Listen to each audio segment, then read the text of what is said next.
Nesta manhã de tormenta, ninguém se contenta com a separação. Porque faltou tanta gente, só foram os crentes. Ó, preste atenção.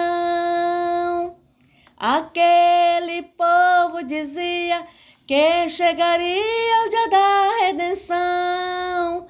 Jesus levou seus remidos e os seus escolhidos para Santa Sião.